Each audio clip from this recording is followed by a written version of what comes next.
आओ भाई आओ, बिना किसी समय को गवाए हम लोग से शुरू करते हैं अपने कंपनी ऑडिट के सेक्शन 139 की रिवीजन।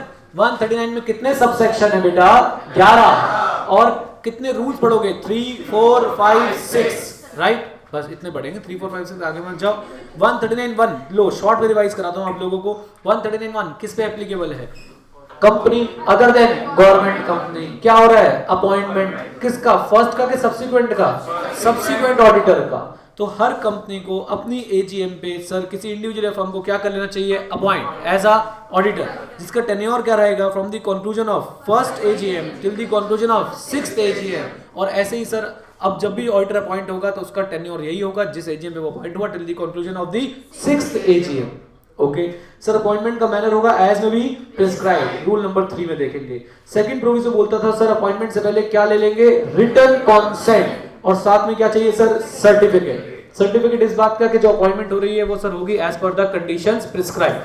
साथ ही साथ में सर सर्टिफिकेट में हमें ये भी चाहिए कि सर ऑडिटर सेटिस्फाई करता है क्राइटेरिया ऑफ सेक्शन 141। ये थर्ड प्रोविजन बात लिखी थी।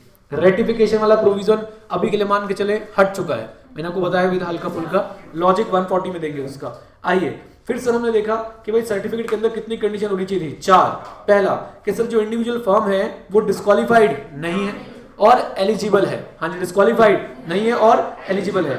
जो हमारी अपॉइंटमेंट है वो होगी as per the terms provided in the act. जो हमारी अपॉइंटमेंट है वो होगी sir within the limits 141 subsection 3 clause G में, 141 सबसेक्शन 3 क्लॉज जी में 20 ऑडिट पर चार्टर्ड अकाउंटेंट। डिटेल वहीं पे डिस्कस करेंगे।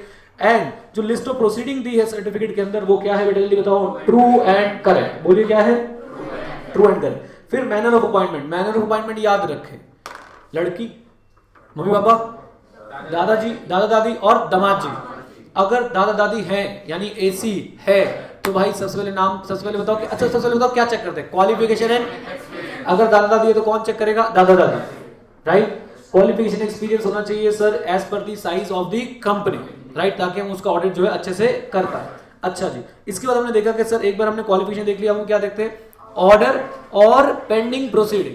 कोई प्रोफेशनल मिसकंडक्ट का ऑर्डर तो नहीं आया हुआ या कोई प्रोफेशनल मिसकंडक्ट की कोई प्रोसीडिंग पेंडिंग तो नहीं है। ये देखने के बाद भी अगर दादा दादी सेटिस्फाइड नहीं है, मम्मी सेटिस्फाइड नहीं है तो क्या मंगाएंगे? इंफॉर्मेशन एज दे में कंसीडर नेसेसरी। अच्छा जी, अब बच्चों फिर से नेम रिकमेंडेशन। अगर दादा दादी हैं तो दादा दादी, एसी रिकमेंड करेंगे बोर्ड को, बोर्ड या तो एक्सेप्ट कर लेगा या तो एक्सेप्ट नहीं करेगा। एक्सेप्ट करेगा तो सर आगे फॉरवर्ड कर देगा, एक्सेप्ट नहीं करेगा तो रेफर बैक कर देगा विद रीजंस। अगर सर रेफर बैक करने के बाद ऑडिट कमेटी कहते नहीं जी हमारा तो यही और यही रहेगा, तो बोर्ड सर फिर से चेक करेगा। बोर्ड को सर पसंद आएगा तो रिकमेंड कर देगा, नहीं पसंद आएगा तो रिजेक्ट करके अपना ही कोई नाम आगे रिकमेंड कर देगा। That's it, come on. अगर सर दादा दादी है ही नहीं तो टेंशन ही नहीं है, सीधा बोर्ड ही कर देगा रिकमेंड। आइए सर लीजिए, इसके बाद बच्चों हमने देखा था 139 सबसेक्शन 5। हमारा 1 हो गया, 1 प्लस 5 पे आ रहे हैं क्योंकि सब्सिक्वेंट ऑडिटर अपॉइंट कर रहे हैं अदर देन गवर्नमेंट कंपनी का। कौन करता है? सर फर्स्ट ऑडिटर अपॉइंट कर रहे हैं। बताओ जी, 135 में सब्सिक्वेंट ऑडिटर अपॉइंट कर रहे हैं किसका? गवर्नमेंट कंपनी का। कौन अपॉइंट करता है बेटा? जल्दी बताओ। कौन अपॉइंट करता है? सीएजी। कब के लिए? Financial year. कितने दिन में? 1 days from the date of commencement of the financial year. Tenure बेटा क्या है? Till the conclusion of the AGM. क्या subsidy of government company is also government company? Yes. Otherwise 51% share capital किसके पास हो? सीजी, एसजी, एसजीज और CG plus एसजीज। बात समझ आई आपको? लीजिए सर, इसके बाद 139(6) पे हम लोग गए। First auditor other than government company. पहला ऑडिटर कौन करता है? बोर्ड। बोलो बेटा कौन करता है? बोर्ड। कितने दिन में? 30 days। अच्छा जी, फेलियर अगर बोर्ड का हो गया तो बोर्ड किसको इन्फॉर्म करेगा? मेंबर्स। और मेंबर्स कितने दिन में? 90 days। जहां पे बोर्ड हमारा फेल हो गया उससे 90 days हम लोग काउंट कर लेंगे। लीजिए 139(7) फर्स्ट ऑडिटर गवर्नमेंट कंपनी बच्चों कौन? सीएजी। कितने डेज? 60 days। हाँ जी कितने डेज? 60 days। अगर सर ये नहीं कर पाया, हाँ जी अगर ये नहीं कर पाया तो बताओ बेटा कौन करेगा? जल्दी बता दो। बोर्ड। बोर्ड कितने दिन में? 30 days। और मेंबर फिर कितने दिन में? 60 days। ये 30 यहाँ पे गलत लिखा है, आपके चार्ट्स में ठीक होगा, आपके चार्ट्स में ठीक होगा, डोंट वरी। हाँ जी कितने डेज? जल्दी बता दो। 60 days। Easy easy. लीजिए सर, ये हमारा 139(7) तक कंप्लीट हो गया था। उसके बीच में बच्चों 139(11) हमारा रह गया था। 139(11) क्या बोलता था कि सर अगर आपको क्या बनानी पड़ रही है? ऑडिट कमेटी, तो सर जब भी ऑडिटर का अपॉइंटमेंट हो including filling of what casual vacancy, तो आपको ऑडिट कमेटी की रिकमेंडेशन को जरूर कंसिडर करना है। ओके, तो 1, 5, 6, 7, 11 डन। पार्ट 2 शुरू करते हैं, रोटेशन। हाँ जी, पार्ट 2 शुरू करते हैं, कौन सा बेटा? रोटेशन। सेक्शन कौन सा है? 139 सब सेक्शन 2। रोटेशन सब पे एप्लीकेबल है, किसी पे? कौन है वो किसी? लिस्टेड कंपनी या फिर prescribe UPA 10 crore 50 crore. Okay, you से अनलिस्टेड कंपनी, अच्छा जी, उस अनलिस्टेड पब्लिक। P से प्राइवेट कंपनी, उसके बाद ऑल कंपनी। 10 करोड़ देखना है अनलिस्टेड का paid up share capital, 50 crore private limited का पेड अप शेयर कैपिटल, और सबका बोरोइंग 50 करोड़। याद रखिएगा 50 करोड़ है, 50 करोड़ और मोर है, 50 करोड़ और मोर, 10 करोड़ और मोर। ओके, तो पहले तो सर हमने एप्लीकेबिलिटी चेक कर ली। एप्लीकेबिलिटी है क्या? कोई भी लिस्टेड कंपनी या प्रिस्क्राइब्ड क्लास ऑफ कंपनी किसी भी इंडिविजुअल को ऑडिटर अपॉइंट नहीं कर सकती for a term exceeding 1 term of 5 consecutive year, and firm के केस में 2 टर्म ऑफ 5 कॉन्सेक्यूटिव ईयर्स। और अगर एक बार सर 1 टर्म या 2 टर्म कंप्लीट हो गए हैं प्रिस्क्राइब्ड कंपनी के केस में, there is a mandatory cooling period. कितने साल का? 5 साल का। कॉन्सेक्यूटिव पीरियड सर ध्यान रखिए, या तो विदाउट ब्रेक हो या फिर break is less than 5 years, तो वे उसे क्या मानेंगे? कॉन्सेक्यूटिव। अगर 5 साल का ब्रेक आपने सर्व कर लिया है तो सर कूलिंग पीरियड खत्म हो चुका है। ओके, इसके बाद कॉमन पार्टनर और पार्टनर वाली बात याद है आपको? Common partner and partner ABC XYC। तो ABC सर अगर उसका सर टर्म खत्म हो चुका है तो XYC भी सर ऑडिटर अपॉइंट नहीं किया जा सकता। इवन C इंडिविजुअल कैपेसिटी में भी, या A और B इंडिविजुअल कैपेसिटी में भी ऑडिट एक्सेप्ट नहीं कर सकते। ओके, देन उसके बाद हमने देखा कि सर जी 139 सबसेक्शन 3 क्या बोलता है? 2 बातें बोलते हैं 139 सबसेक्शन 3। नंबर 1, मेंबर्स रिजॉल्व कर सकते हैं कि जो हमारा ऑडिट पार्टनर है और जो उसकी टीम है वो रोटेट होगी इन द पीरियड एज में बी प्रिस्क्राइब, तो उसके रोटेशन का पीरियड मेंबर्स डिसाइड कर सकते हैं। ये बेटा इंटरनल रोटेशन है कि एक्सटर्नल?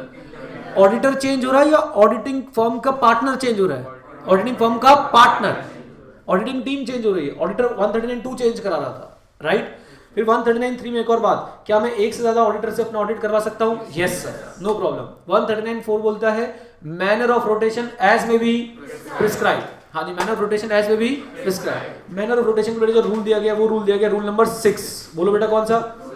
रूल नंबर 6 का जो पहला पार्ट है वो रूल नंबर 3 से इंस्पायर्ड है। पापा दादा दादी याद आ रही है बातें?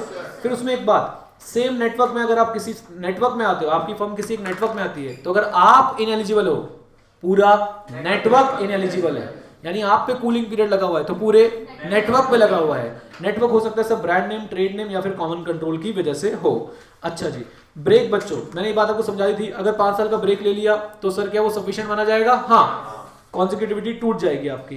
पार्टनर इन चार्ज, जिस पार्टनर ने बैलेंस शीट पे साइन किया था, क्या सर अब वो पार्टनर दोबारा से ऑडिटर बन सकता है कूलिंग पीरियड के दौरान? नहीं।